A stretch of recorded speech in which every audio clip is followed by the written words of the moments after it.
शब्द निर्माण गर्दा शब्दको अगाडि जोडिएर आउने भाषिक रूपलाई उपसर्ग भनिन्छ। नमस्कार, लर्निङ सिरिजमा तपाईलाई हार्दिक स्वागत छ। आजको यस सिरिजमा हामी नेपाली व्याकरणको शब्द निर्माण अन्तर्गत उपसर्गको बारेमा चर्चा गर्न गइरहेका छौं। उपसर्ग भन्नाले शब्द निर्माण गर्दा शब्दको अगाडि जोडिएर आउने भाषिक रूपलाई उपसर्ग भनिन्छ। उपसर्गलाई पूर्वसर्ग भनेर पनि भन्ने गरिन्छ। जस्तै उदाहरणका लागि अनु धन शासन, शासन भन्ने शब्द रहेको छ, त्यसको अगाडि अनु जोडिएर आएको छ र त्यसबाट अनुशासन भन्ने शब्द बनेको छ। त्यस्तै गरी उप धन हार, उपहार। त्यस्तै अधि धन पति, अधिपति।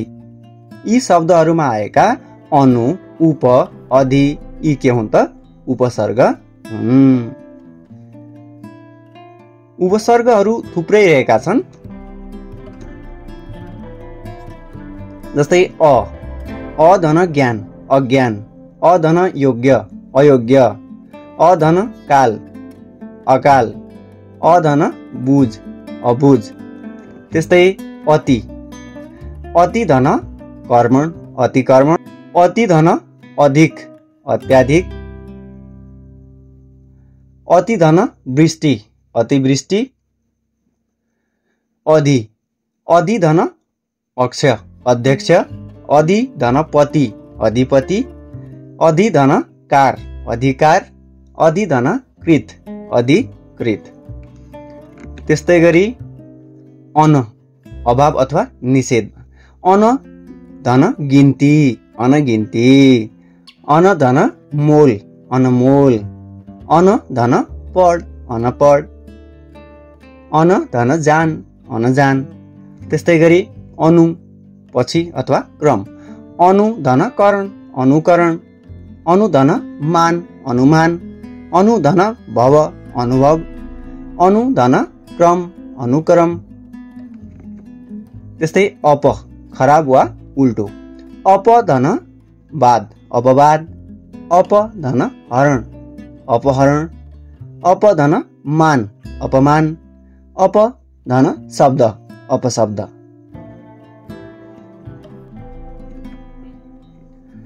त्यस्तै गरी अभि, तिर, बढी, नजिक वा विशेष।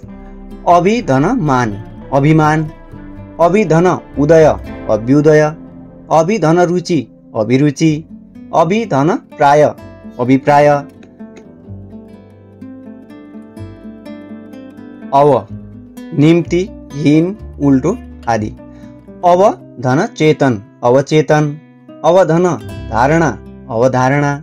अव धन धी, अवधि। अव धन गुण, अवगुण। त्यस्तै गरी आ, माथि अथवा विशेष। आ धन दर, आदर। आ धन कर्षण, आकर्षण। आ धन कृति, आकृति। आ धन गमन, आगमन। त्यस्तै गरी उत अथवा उद, माथि, उच्च वा विशेष जनाउने शब्द। जस्तै उत धन प्रेरणा, उत्प्रेरणा। उत धन सर्ग, उत्सर्ग। उद धन घोषणा, उद्घोषण।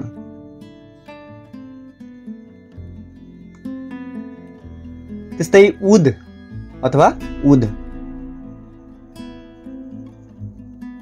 त्यस्तै गरी उत अथवा उद, माथि, उच्च वा विशेष जनाउने शब्द। उत धन प्रेरणा, उत्प्रेरणा। उत धन सर्ग, उत्सर्ग। उद धन घोषण, उद्घोषण। उद धन गम, उद्गम। त्यसै गरी उप, सहायक अथवा नजिक जनाउने शब्द। उप धन अध्यक्ष, उपाध्यक्ष। उप धन नाम, उपनाम। उप धन स्थित, उपस्थित। उप धन देश, उपदेश। त्यसै गरी उ, खराब अथवा नराम्रो जनाउने शब्द। उ धन चेष्टा, कुचेष्टा। कु धन दृष्टि, कुदृष्टि। कु धन मार्ग, कुमार्ग। कु धन रीति, कुरीति। त्यस्तै गरी गैर, गैर धन कानुनी, गैर कानुनी। गैर धन सरकारी, गैर सरकारी। गैर धन नेपाली, गैर नेपाली। गैर धन संसदीय, गैर संसदीय। त्यस्तै गरी दूर, दुष, खराब वा नराम्रो। यी उपसर्गहरूबाट पनि हामी शब्दहरू निर्माण गर्न सक्छौँ। दूर धन घटना, दुर्घटना। दूर धन भाग्य, दुर्भाग्य। दुष धन साहस, दुस्साहस। दुष धन कर्म, दुष्कर्म। त्यस्तै गरी ना, न अथवा ना, निषेध वा अभाव। न धन पुग, नपुग। न धन राम्रो, नराम्रो। ना धन बालक, नाबालक। ना धन जायज, नाजायज। त्यसै गरी अर्को उपसर्ग रहेको छ नि, सहित वा भित्र। नि धन कुञ्ज, निकुञ्ज। नि धन गम, निगम। नि धन वास, निवास। नि धन बन्ध, निबन्ध। यसरी पनि हामी उपसर्गबाट शब्दहरू निर्माण गर्न सक्दछौँ। त्यस्तै गरी निर अथवा निस, निषेध वा रहित। निर धन गुण, निर्गुण। निर धन आकार, निराकार। निस धन काम, निष्काम। निस धन पक्ष, निष्पक्ष। त्यसै गरी परा, परि, पछि वा उल्टो जनाउने उपसर्गहरू। परा धन अस्त, परास्त। परा धन जय, पराजय। परि धन कल्पना, परिकल्पना। परि धन वेश, परिवेश। त्यसै गरी प्र धेरै वा माथि। प्र धन आरम्भ, प्रारम्भ। प्र धन भाव, प्रभाव। प्र धन कृति, प्रकृति। प्र धन शासन, प्रशासन। त्यसै गरी अर्को उपसर्ग रहेको छ प्रति, विरुद्ध अथवा सम्मान। प्रति धन एक, प्रत्येक। प्रति धन शोध, प्रतिशोध। प्रति धन निधि, प्रतिनिधि। प्रति धन कुल, प्रतिकूल। यसरी यी उपसर्गहरूबाट पनि हामीले शब्दहरू निर्माण गर्न सक्दछौँ। त्यस्तै गरी बद, बी, बद अथवा बी, नराम्रो वा बिना। जस्तै बद धन मास, बदमास। बद धन नाम, बदनाम। बी धन जोग, बिजोग। बी धन जोर, बिजोर। त्यसै गरी अर्को रहेको छ बे, बी, बिना अथवा विशेष बढी। बे धन वास्ता, बेवास्ता। बे धन हाल, बेहाल। बी धन नाश, विनाश। वे धन ज्ञान, विज्ञान। त्यस्तै गरी स अथवा सह, सहित वा साथ। स धन कुशल, सकुशल। स धन चेत, सचेत। सह धन यात्रा, सहयात्रा। सह धन योग, सहयोग। यसरी यी उपसर्गहरूबाट पनि हामी सजिलै शब्द निर्माण गर्न सक्दछौँ। त्यस्तै गरी बद, बी, नराम्रो वा बिना। बद धन नियत, बदनियत। बद धन नाम, बदनाम। बी धन जोग, बिजोग। बी धन जोर, बिजोर। त्यस्तै गरी अर्को रहेको छ सम, राम्रो वा पूर्ण। सम धन योग, संयोग। सम धन वेदना, संवेदना। सम धन मान, सम्मान। सम धन वाद, संवाद। त्यसै गरी अर्को रहेको छ हर, हरेक वा प्रत्येक। हर धन एक, हरेक। हर धन पल, हर पल। हर धन दिन, हर दिन। हर धन बखत, हर बखत। त्यस्तै गरी अर्को रहेको छ सु, राम्रो वा बढी। सु धन कर्म, सुकर्म। सु धन पुत्र, सुपुत्र। सु धन रक्षा, सुरक्षा। सु धन वर्ण, सुवर्ण।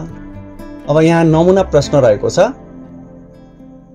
तलका उपसर्गहरूबाट शब्द निर्माण गर्नुहोस्। स, बी, सम, प्रति, अति, आ, आदि। यी उपसर्गहरूबाट यहाँहरूले शब्द निर्माण गर्न सक्नुहुन्छ। जस्तै स धन क्रिय सक्रिय, बि धन चार विचार, सम धन सार संसार, प्रति धन बिम्ब प्रतिबिम्ब, अति धन रिक्त अतिरिक्त, आ धन जन्म आजन्म। यसरी हामी उपसर्गहरूबाट नयाँ शब्दहरूको निर्माण गर्न सक्दछौँ। भिडियो कस्तो लागिरहेको छ? भिडियो राम्रो लागिरहेको छ भने भिडियोलाई लाइक गर्न, शेयर गर्न तथा च्यानलमा नयाँ हुनुहुन्छ भने च्यानललाई सब्स्क्राइब गर्न नभुल्नुहोला है त। ल त्यसै गरी एउटा अनुच्छेद रहेको छ। तल दिएको अनुच्छेदबाट उपसर्ग लागेका शब्दहरू खोजेर लेख्नुहोस्। अनुच्छेद रहेको छ, हामीले वातावरणलाई संरक्षण गर्ने अवधारणा अघि सार्नुपर्छ। देशमा भएका प्राकृतिक वस्तुको दुरुपयोग गर्नु हुँदैन। वातावरणलाई प्रदूषण हुनबाट जोगाउनु पर्छ। प्रकृतिको विनाशले भविष्यमा दुर्घटना निम्त्याउँछ। ल यहाँहरूले पनि प्रयास गर्नुहोस् त। यस अनुच्छेदबाट तपाईहरूले पनि उपसर्ग लागेका शब्दहरू खोजेर लेख्ने प्रयास गर्नुहोस्। ल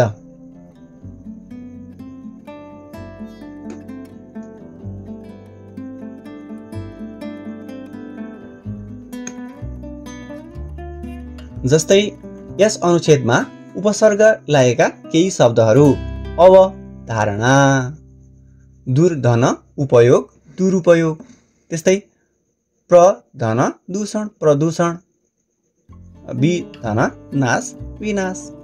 यसरी हामी उपसर्गबाट नयाँ शब्दहरूको निर्माण गर्न सक्दछौँ। भिडियो कस्तो लाग्यो? भिडियो राम्रो लाग्यो भने भिडियोलाई लाइक गर्न, शेयर गर्न तथा च्यानलमा नयाँ हुनुहुन्छ भने कृपया च्यानललाई सब्स्क्राइब गर्न नभुल्नुहोला। भिडियोलाई अन्तिमसम्म हेर्नुभएकोमा धेरै धेरै धन्यवाद।